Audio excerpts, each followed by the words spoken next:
NASM. NASM PES, Chapter 3, Part 2. NASM PES, Chapter 3, Part 2. Calculating body fat percentages. There are many equations for determining percent body fat from skin fold thickness. NASM recommends the Durham formulation, sometimes known as the Durham-Wormsley formula, to calculate an athlete's percentage of body fat. This formula was chosen for its simple four-site upper body measurement process.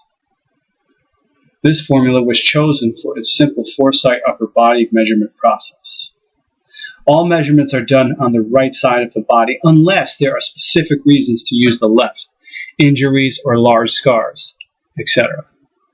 The Durham formula's four-site of skin folds measurements are as follows. Biceps, a vertical fold on the front of the right arm over the bicep muscle, halfway between the shoulder and the elbow. Triceps, a vertical fold on the back of the upper arm, with the arm relaxed and held freely at the right side. The skin fold should also be taken halfway between the shoulder and elbow. The midpoint is best found with the arm flexed. Once the site is found, the athlete lets the extended arm hang while the sports performance professionals keeps fingers on the site.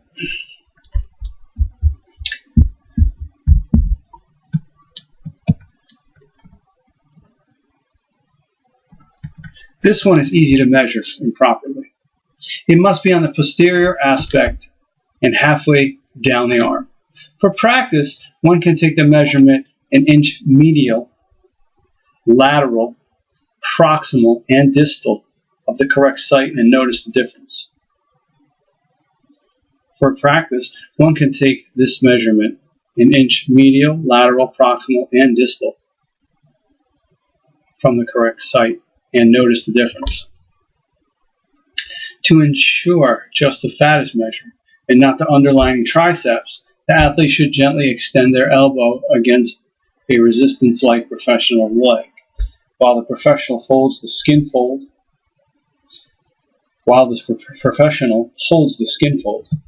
Any muscle in the skin fold will pop right out from the fingertips. Subscapular, a 45-degree angle fold of 1 to 2 centimeters below the inferior angle of the scapula. If there is trouble finding the landmark, the athlete should touch the center of the back with the right arm. The scapula wing out. Scapula will wing out, easily showing the inferior angle. The angle can be located manually, and then the athlete will return the arm to their side before the measurement is taken.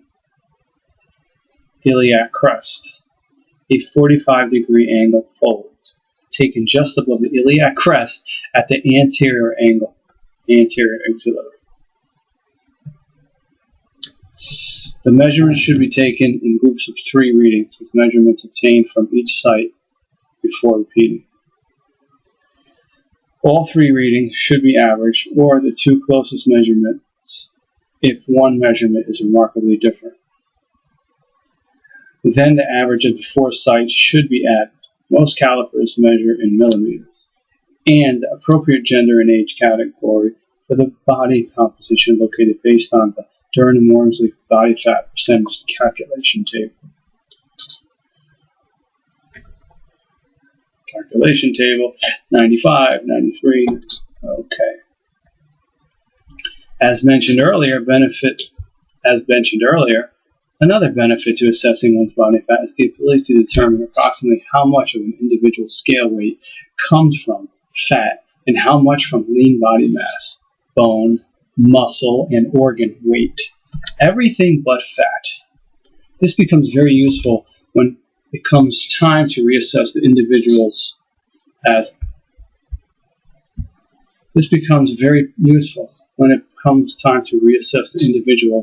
as it allows the sports performance professional to determine how fat mass and lean body mass has changed as a result of training. To calculate one's fat mass and lean body mass, body fat percentage times scale weight equals fat mass.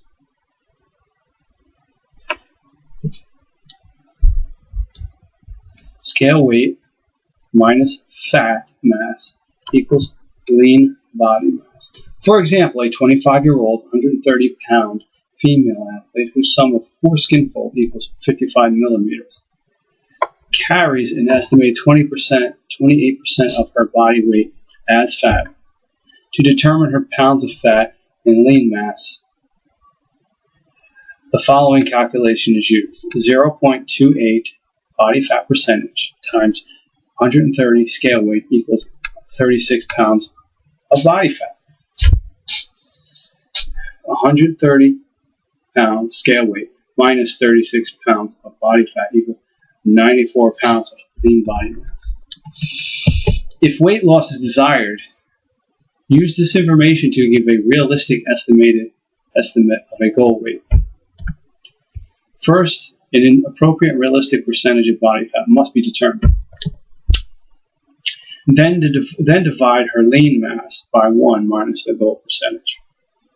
For example, this woman might want to try to carry 24% of her body weight as fat.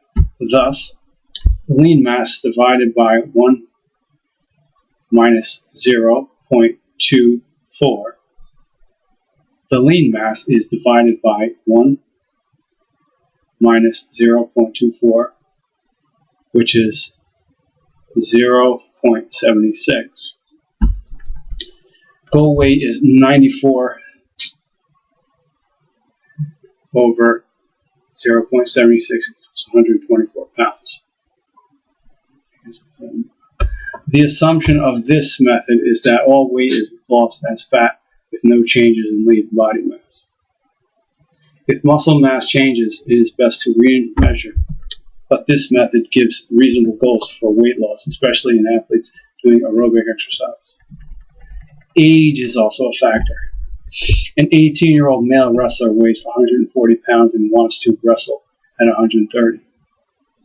The sum of his 4 skin folds was 20 millimeters. Referencing the table, 3.4 indicates this athlete to be carrying 8% of his mass as fat. 11 pounds of fat and 129 pounds of lean body mass. To reach his goal weight, he would have to lose all but 1 pound of fat.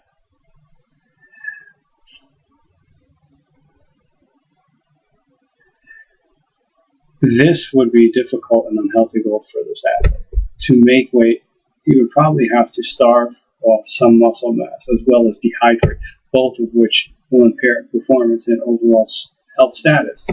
His chances against an equally skilled opponent who has not starved or dehydrated to make weight will be impaired. In addition, race is a factor, and specific body composition equations have been developed for Asian, American, Indian, African American, Caucasian, and Hispanics. See Table 3.4 for comparison of body percentage and engaged in various sports.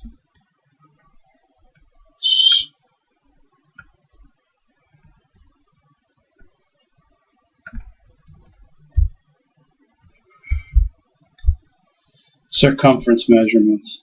I don't give a fuck about circumference. Oh my god, this is a dense chapter. This is going to be 3 parts. This is page 100. Postural assessments. The production of movement depends on the structural integrity and alignment of the human movement system. Postural assessments. This structural alignment is known as posture.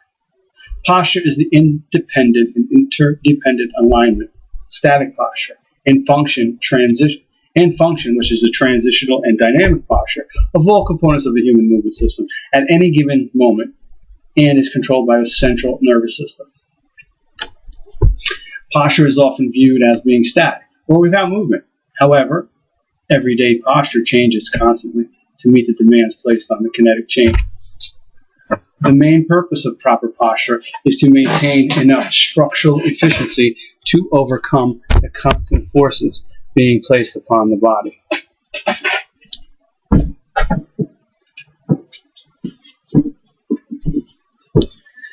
Structural efficiency is defined as the alignment of the musculoskeletal system, which allows our center of gravity to be maintained over a base of support. Structural efficiency is defined as alignment of the musculoskeletal system, which allows our center of gravity to be maintained over a base of support. Posture is the independent and interdependent alignment, static posture, and function, transitional and dynamic posture of all components of the human movement system at any given moment, and is controlled by the central nervous system. Any deviation from proper posture alignment can cause a change in the body center of gravity, which affects the functional efficiency of the human movement system. Functional efficiency is defined as the ability of the neuromuscular system to monitor and manipulate movement during functional tasks using the least amount of energy and creating the least amount of stress on the human body, human movement system. Functional efficiency of the human movement system. Functional efficiency is defined as the ability of the neuromuscular system to monitor and manipulate movement during functional tasks using the least amount of energy and creating the least amount of stress on the human movement system. Proper posture, the importance of proper posture. Heading, the importance of proper posture. Proper postural alignment allows the human movement system to produce high levels of functional strength with optimal neuromuscular efficiency. Functional strength is the ability of the neuromuscular system to perform dynamic, eccentric, isometric, and concentric muscle actions in all three planes of motion. Without proper postural alignment, the body up is positioned for altered movement. That makes absolute sense. Without proper postural alignment, the body up and down. It makes no sense. Without proper posture, the body is positioned for altered movement patterns that can lead to overuse injuries. Whew. Altered movement patterns result from muscle imbalances, which can place unusual stress on the joints. This affects other joints and muscles up and down the kinetic chain that can cause the tissue stress throughout the body. It is good to note combining strength training and flexibility training is not detrimental to flexibility development. Ideal posture. Ideal functional posture maintains the structural integrity and optimal alignment of each component of the human movement system. This promotes optimal length-tension relationships, proper force-couple relationships, and joint orthokinematics. A relationship exists between tension development in a muscle and the length of the muscle. There is an optimal length at which muscle is capable of developing maximal tension. Length-tension relationship. See chapter 2. Muscles can develop maximal tension between the actin and myosin filaments. Muscles can develop maximal tension because the actin and myosin filaments are positioned so the optimal number of cross bridges can be performed. If the muscles are shortened or lengthened beyond the optimal length, the amount of tension the muscle is able to generate decreases. The central nervous system is designed to optimize the selection of muscle synergies to produce movement, force-couple relationships. Chapter 3. Recall that muscles work as force couples to regulate force efficiently. The central nervous system recruits the appropriate muscle in a synergy during specific movement patterns. That was page 100. This is page 101, chapter 3, part 2. Furthermore, the joints that make up the human movement system have predictable patterns of movement called joint orthokinematics and refers to specific movements that two articular partners have to one another. Roll, slide, glide, and translation. Optimum length tension relationships and optimum force coupling relationships ensure maintenance of normal joint arthrokinematics. Optimal length tension relationships and optimal force coupling relationships ensures maintenance of normal joint arthrokinematics.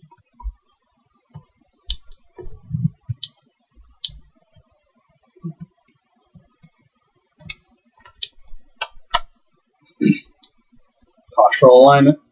Postural assessments. These are just graphs. Graphs. I can't. It's not good to do a graph.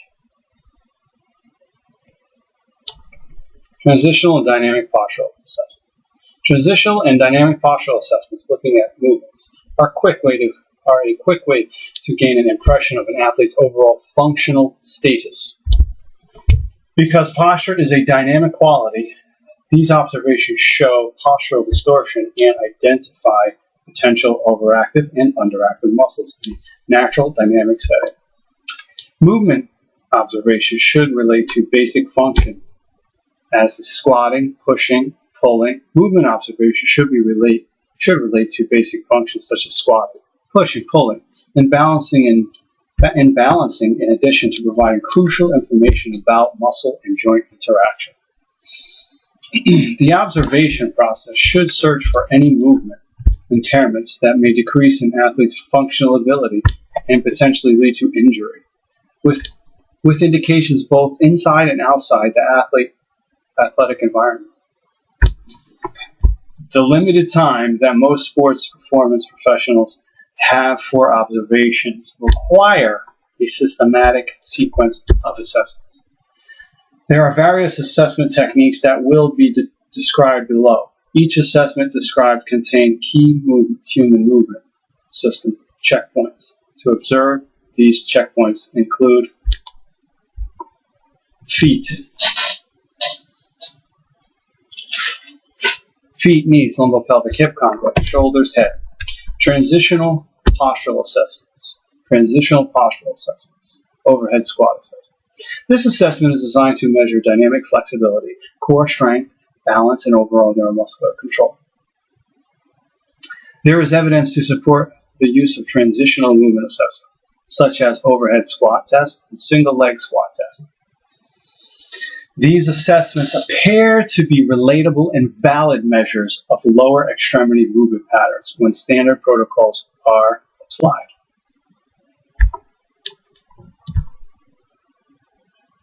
The overhead squat test has been shown to reflect lower extremity movement patterns during jump landing tasks. Knee valgus during the overhead squat test is influenced by decreased hip abductor and hip external rotation strength, increased hip adductor activity, and restricted ankle dorsiflexion.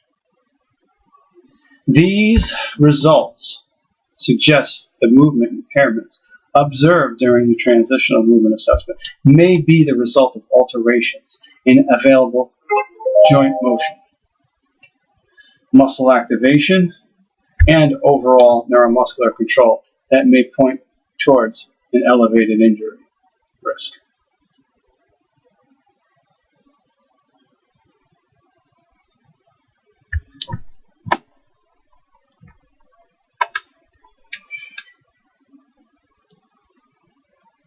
This is all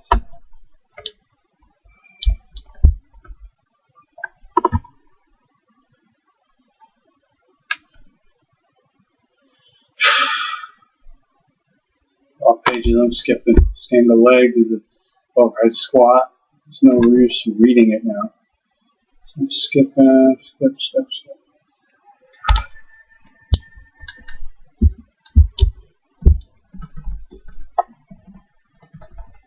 Data test.